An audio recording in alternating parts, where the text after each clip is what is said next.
Good morning दोस्तों। Hello, good morning दोस्तों। आप सभी को स्वागत है हमारे यूट्यूब चैनल जेपी क्लासेस में।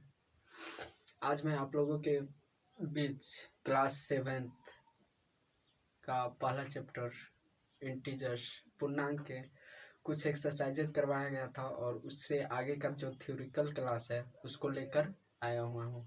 चलिए देखते हैं आज का वीडियो कैसा होने वाला है। आज हम लोग पढ़ेंगे पूर्णांक के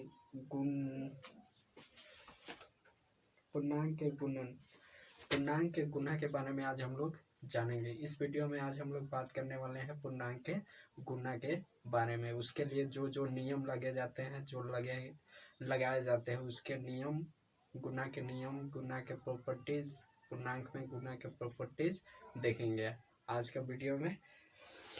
चलिए फिर देर ना करते हुए शुरू करते हैं आज का क्लास। पूर्णांकों का गुणन आज का टॉपिक है। पूर्णांकों का गुणन। पूर्णांकों का गुणन इंग्लिश में क्या बोल सकते हैं?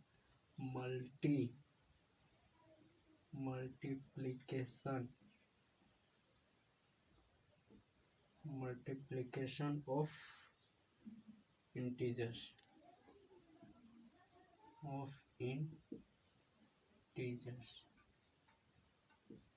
इसमें पहला हम लोग देखेंगे पूर्णांकों के। आज हम लोग पढ़ने जा रहे हैं पूर्णांकों के गुणन के बारे में। पूर्णांकों के गुणन देखेंगे। इसमें पहला देखते हैं हम लोग। पहला क्या है? पहला में है दो धनात्मक पूर्णांकों का गुणन। दो धनात्मक पूर्णांकों का गुणन। पूर्णांकों का गुणन में पहला हम लोग देखेंगे कि जब दो धनात्मक पूर्णांकों का गुणा किया जाता है तो क्या होता है। मतलब दो प्लस प्लस को गुणा करेंगे तो क्या होगा, उसके लिए क्या गुण लगाए जाते हैं, इसके बारे में देखते हैं। पहला में पूर्णांकों के गुणन में देखते हैं दो धनात्मक पूर्णांकों का गुणन, यानी multiplication of two positive integers. English लिखते नहीं है, डायरेक्ट समझा दिए। जैसे देखते हैं इसमें ये क्या है, संख्या रेखा पहले बना लेते हैं। संख्या रेखा बना ली। यहाँ पे मान लेते हैं यहाँ है 0, प्लस वाला के बात कर रहा है इसलिए 0 यहाँ मान लिए। हो गया कितना, 5, यहाँ हो गया 10, यहाँ हो गया 15, यहाँ हो गया 20। 1 2 3 4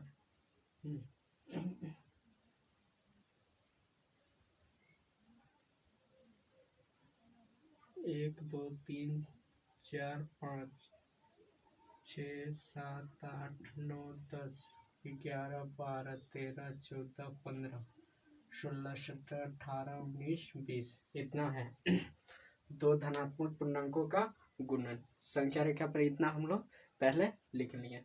इतना लिखने के बाद देखते हैं कि क्या होता है। जैसे मान लो यहाँ से 5 गया, फिर 5 से 10 गया, 10 से 15 गया, 15 से 20 गया, ऐसे गया है। यहाँ तक मान लेते हैं 20, 15 तक 20 गया।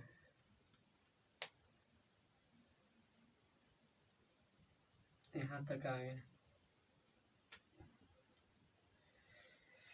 इतना हुआ। इतना के बाद बोल क्या रहा है कि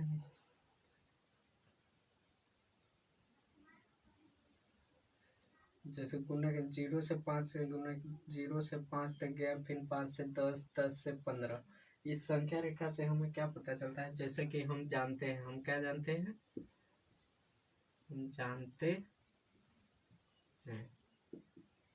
हम लोग जानते हैं। क्या जानते हैं? हम लोग जानते हैं कि पूर्ण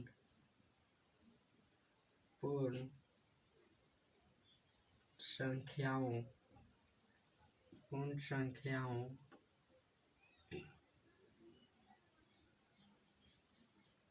का गुणन बार बार का होता है। पूर्ण संख्याओं का जो गुणन होता है बार बार योग होता है,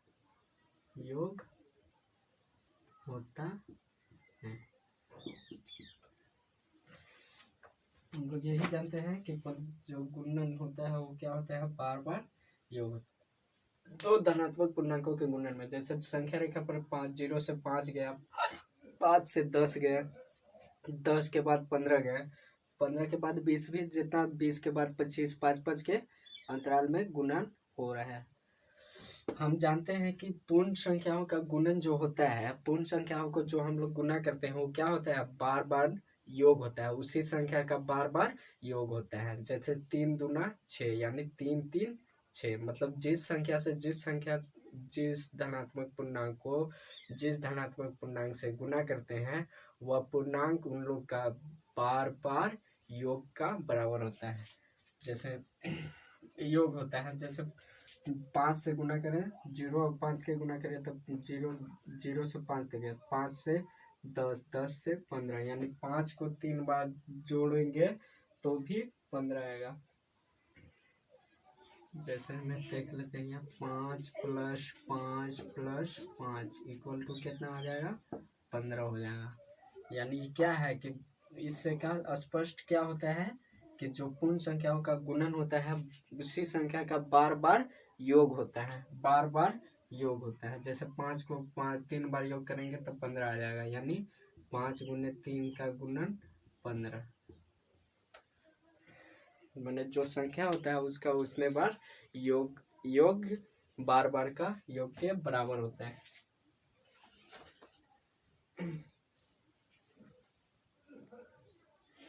इसी प्रकार मान लेते हैं, इसी प्रकार क्या देख लेंगे यहाँ पे, इसी प्रकार मान लो 3 देख लेते हैं, 3 3 3 3 3 क्या बार हुआ, 1 2 3 4 5 6, 3 3 6 3 9 3 6 12, जैसे इतना कुछ जितना जोड़ने पर जितना आएगा 1 2 3 4 5 6 उतना ही इसका गुना भी आएगा 18, यानी योग के बार बार गुणन का मतलब जो होता है पूर्ण संख्याओं का गुणन बार बार उस संख्या का योग होता है।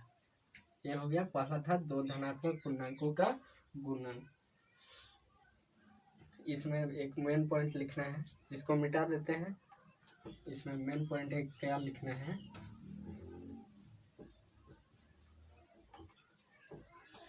इसी में लिखेंगे, पहला में ये लिखेंगे दो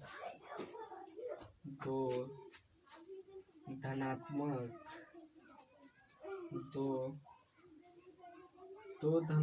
पूर्णांकों का गुणनफल, दो धनात्मक पूर्णांकों का गुणनफल, दो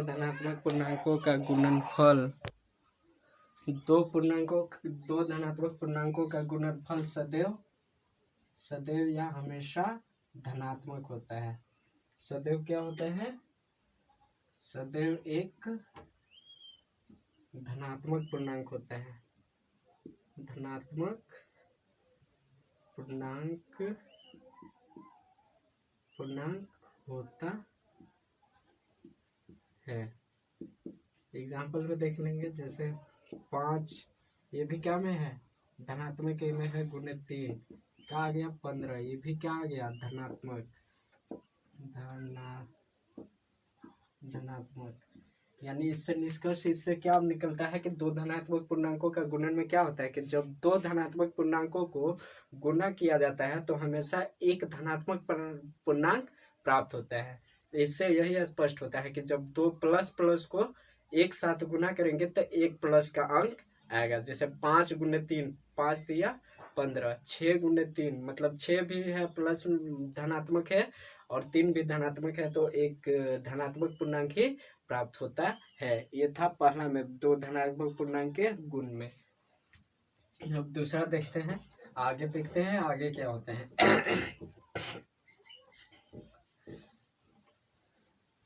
दूसरा में अब हम लोग देखेंगे क्या चीज, दूसरा में हम लोग देखेंगे एक धनात्मक और ऋणात्मक पूर्णांक का गुणन।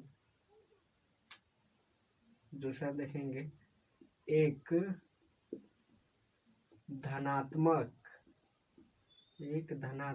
और एक ऋणात्मक पूर्णांकों का गुणन।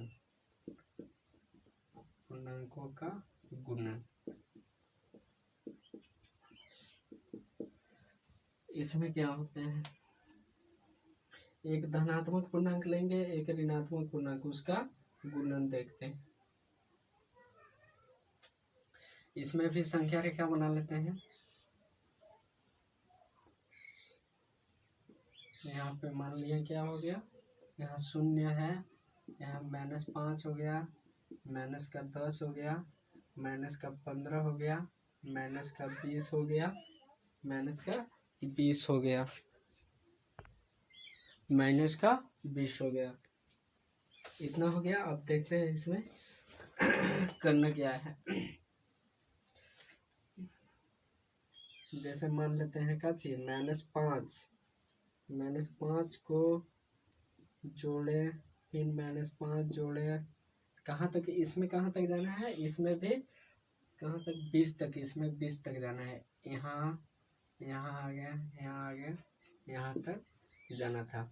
-5 प्लस -5 प्लस -5, पीछे का सोचे कि गुणनफल जो है बार बार योग होता है, उसी जिसका जो पूर्णांकों का गुणनफल होता है, गुणा किया जाता है, वो गुणनफल क्या होता है, उस संख्या का बार बार योग ही होता है। तो मैंने 20, 5 के क्या बार, 4 बार, तो 4 को 5 को योग करेंगे तो उतना ही आएगा, -5 क्या हुआ, 1 2 3 4 -5 जोड़ के देखने हैं क्या, -20 आता है, -5 हो गया, प्लस -5 हो गया, प्लस -5 हो गया, प्लस -5 हो गया, माइनस क्या होता है, जुड़ता है, 5 5 10 15 20, -20। इसमें भी सेम कथन लगा, यानी कि क्या, कि जो गुणन होता है, गुणनफल जो 2 संख्याओं का गुणनफल होता है, वो उस संख्या का बार बार योग के बराबर होता है। इससे यह पता तो चल गया। इसी प्रकार मान लो -3 लेंगे तो वही आ जाता। फिर इसमें क्या लिखेंगे, इसका जो नोट होगा वो क्या होगा, जब हम एक ऋणात्मक पूर्णांक और एक धनात्मक पूर्णांक को गुना करते हैं तो हमें क्या होता है, सदैव एक ऋणात्मक पूर्णांक प्राप्त होता है। इसको मिटा देते हैं, इसी में पॉइंट बना के लिख लेगा, या एरो या डैश जो भी यहाँ पे लिखते हैं।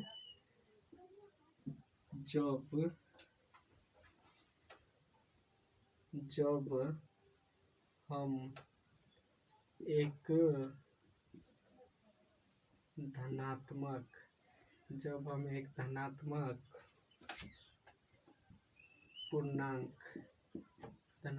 पूर्णांक और एक ऋणात्मक पूर्णांक, जब हम एक धनात्मक और एक ऋणात्मक पूर्णांक को गुणा करते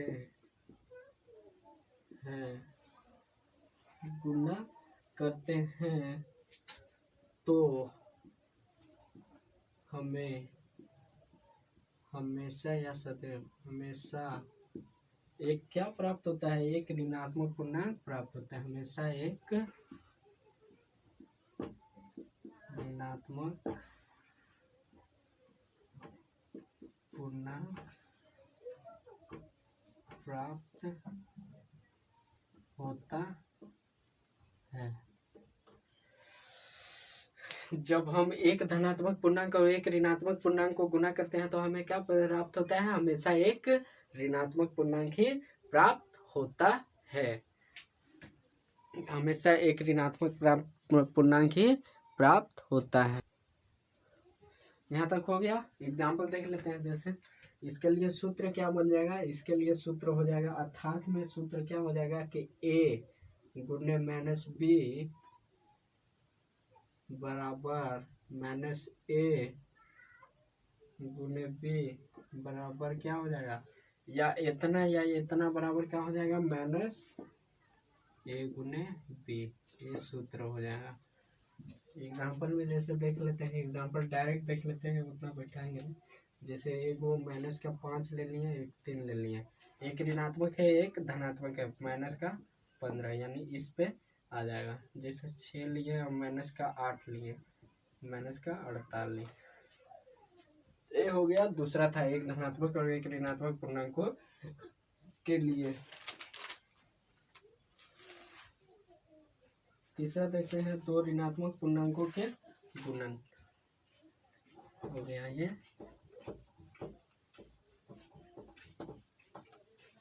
तीसरा देखेंगे हम।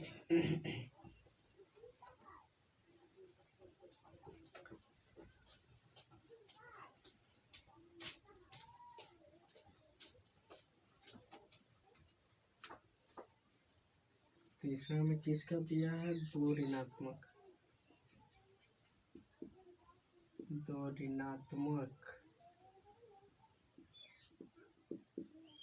पूर्णांकों का गुणन। इंग्लिश में क्या बोल सकते हैं?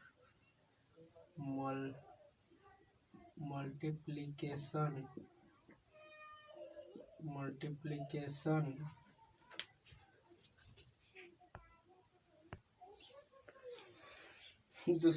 तीसरा क्या है? दो ऋणात्मक पूर्णांकों का गुणनफल।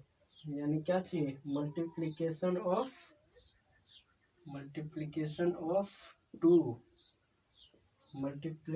Of two negative integers.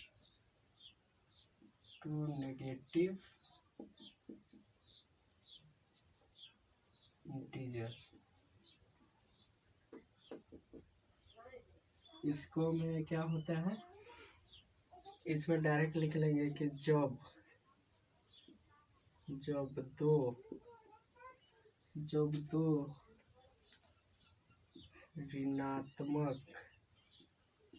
दो ऋणात्मक पूर्णांकों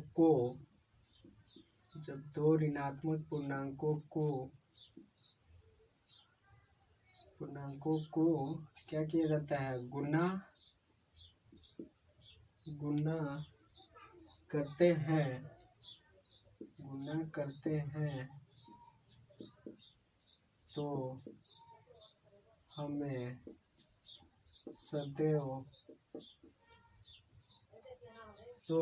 सदैव एक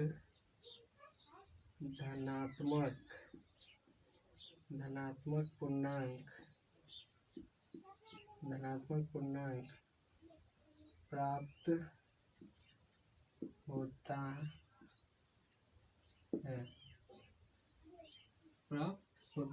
है। अर्थात सूत्र क्या हो जाएगा? अर्थात माइनस ए गुने माइनस बी करेंगे तो क्या आ जाएगा? A B. जैसे एग्जांपल में देख लेते हैं। -3 गुने -2, तो माइनस क्या हो जाता है? गुना होके प्लस हो जाता है। 3 दूना 6। ये हो जाएगा आंसर। ये था पूर्णांकों का गुणन 3 प्रकार के। पहला में था दो धनात्मक पूर्णांकों को गुना करना। दूसरा था एक धनात्मक एक ऋणात्मक। तीसरा था दोनों ऋणात्मक। तो हम लोग का निष्कर्ष क्या निकला कि जब दो धनात्मक पूर्णांक को प्राप्त करते हैं तो सदैव क्या होता है? एक धनात्मक पूर्णांक प्राप्त होता है। दूसरा में था कि एक धनात्मक और एक ऋणात्मक के, तो एक धनात्मक और एक ऋणात्मक को हम लोग गुना करते हैं तो एक ऋणात्मक पूर्णांक प्राप्त होता है। तीसरा में था कि दो ऋणात्मक पूर्णांकों को गुणा करते हैं तो क्या होगा। तो दो ऋणात्मक पूर्णांकों को गुणा करेंगे तो हमेशा एक ऋणात्मक पूर्णांक प्राप्त होता है। यहाँ तक हो गया। अब आगे देखेंगे 3 या 3 से अधिक जब पूर्णांक को गुणा करेंगे तो क्या होगा। 3 या 3 से अधिक पूर्णांकों का गुणा करने पर क्या होता है।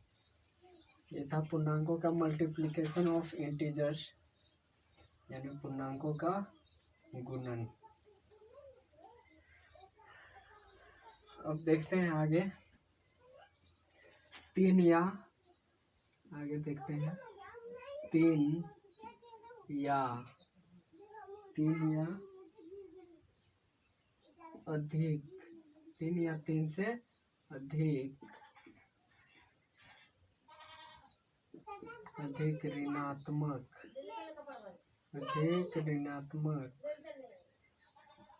पूर्णांकों 3 या 3 से अधिक ऋणात्मक पूर्णांकों का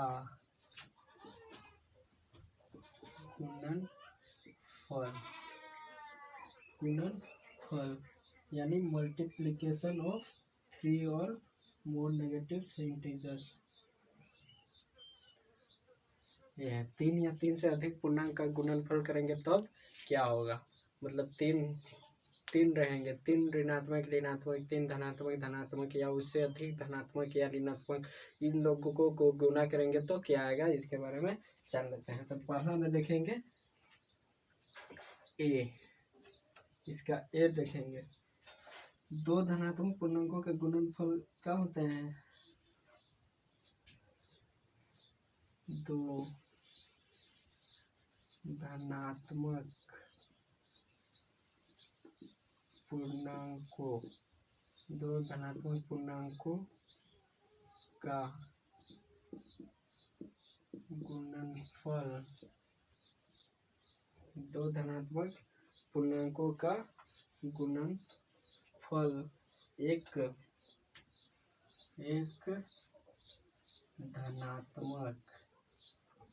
धनात्मक पूर्णांक होता है। ये मुख्य बातें हैं।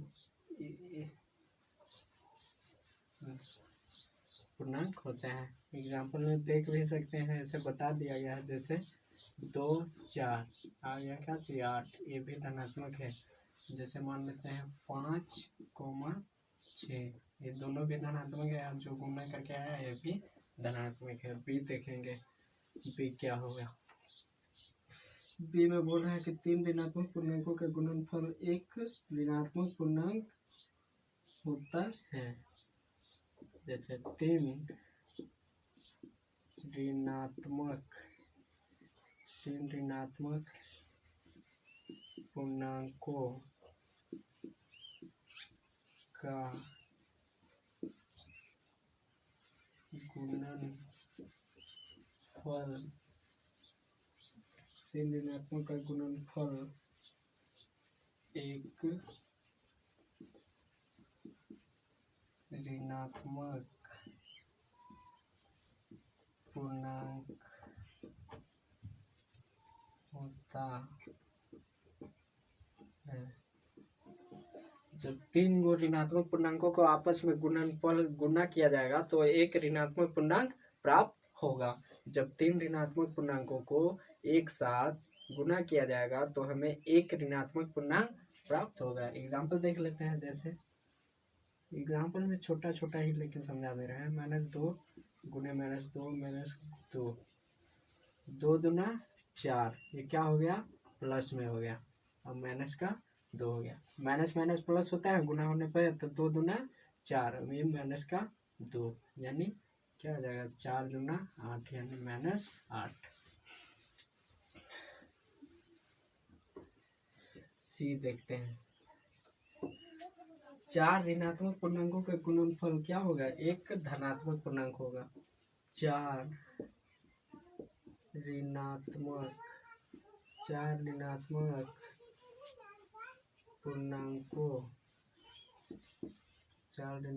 पूर्णांकों का गुणनफल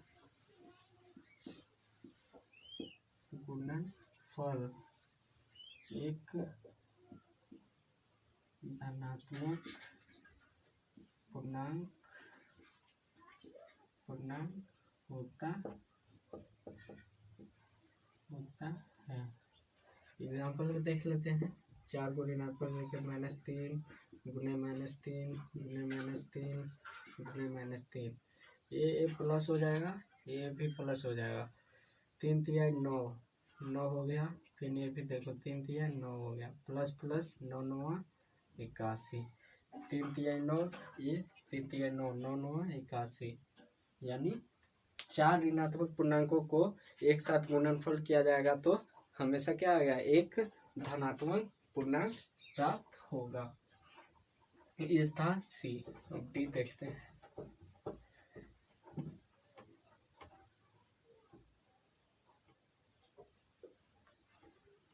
डी देखते हैं।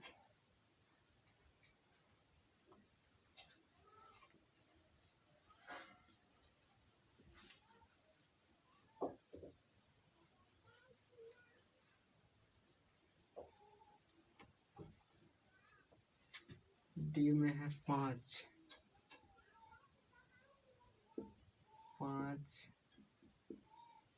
ऋणात्मक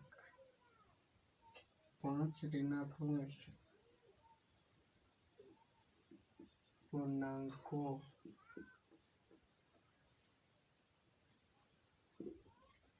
का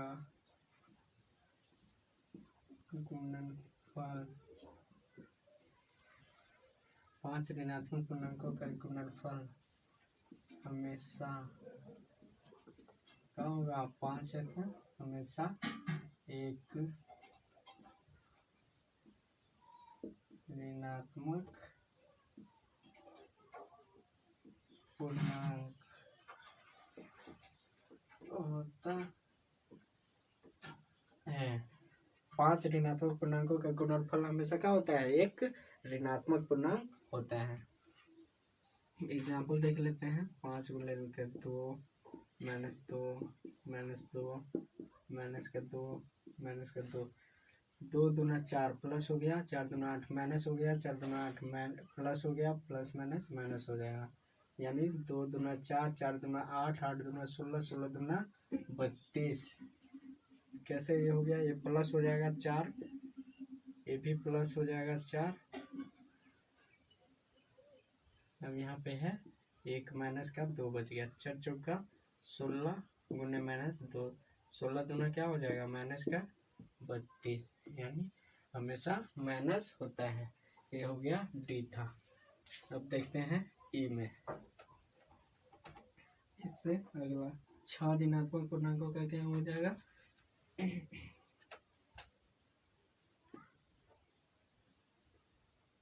6 ऋणात्मक पूर्णांकों का गुणनफल हमेशा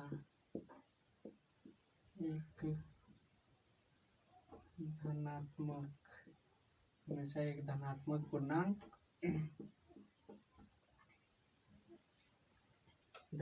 पूर्णांक होता है। हमेशा एक धनात्मक पूर्णांक होता है। 6 होगा, -2 ले लिया, -2 ले लिया, -2 ले लिया, -2 -2 2 दूना 4 प्लस का 4 हो जाएगा, 2 दूना 4 प्लस का 4 ये भी हो जाएगा, प्लस का 4 ये भी हो जाएगा। 4 चौके 16, 16 चौके 16, 16 32, 48, 16 चौके 64, यानी प्लस में होता है।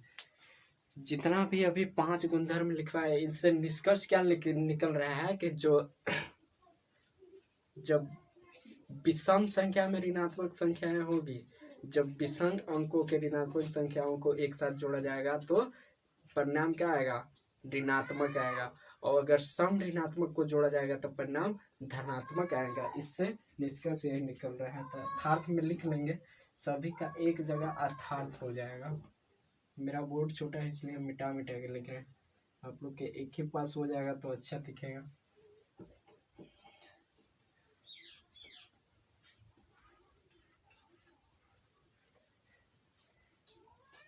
इसी के अंदर इसी के नीचे लिखेंगे अर्थात करके। अर्थात में क्या लिखेंगे?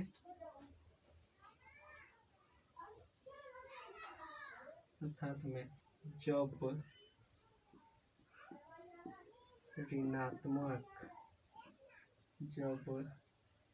ऋणात्मक पूर्णांकों की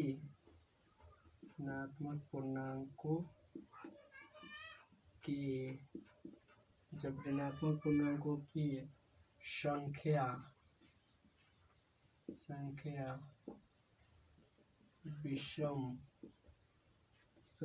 संख्या विषम होता है तो पूर्णांकों का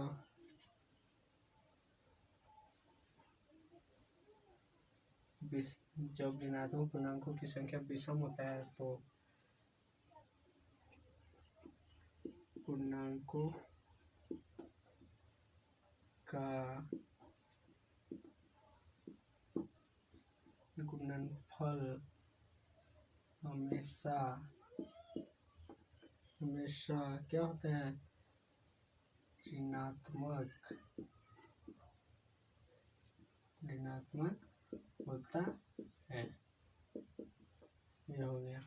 दूसरा में क्या लिख सकते हैं? दूसरा ऋणात्मक संख्या के सम होगा तो पूर्णांक धनात्मक प्राप्त होता है। दूसरा क्या मिलेगा? ये पहला अर्थात हो गया। दूसरा लिख लो, जब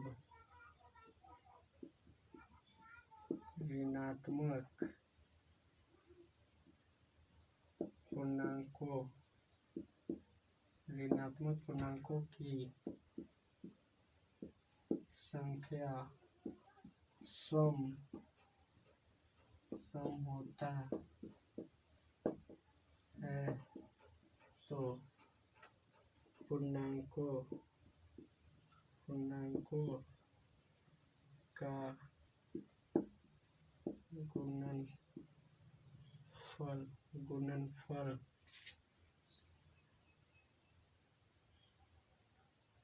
गुणनफल पूर्णांकों का गुणनफल हमेशा धनात्मक होता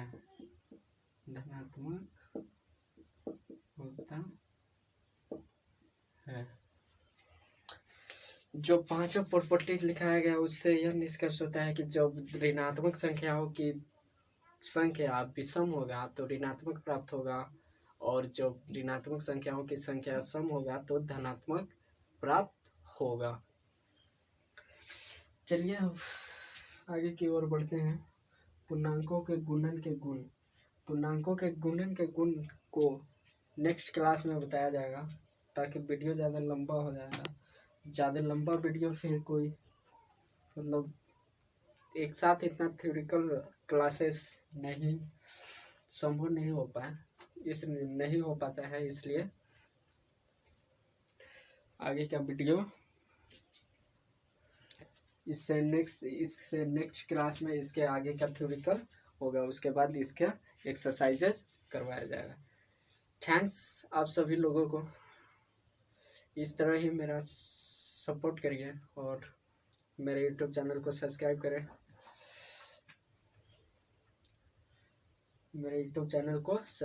और शेयर करें, लाइक एंड कमेंट भी करें। ठीक है, thanks, bye, have a nice day, take care, bye bye.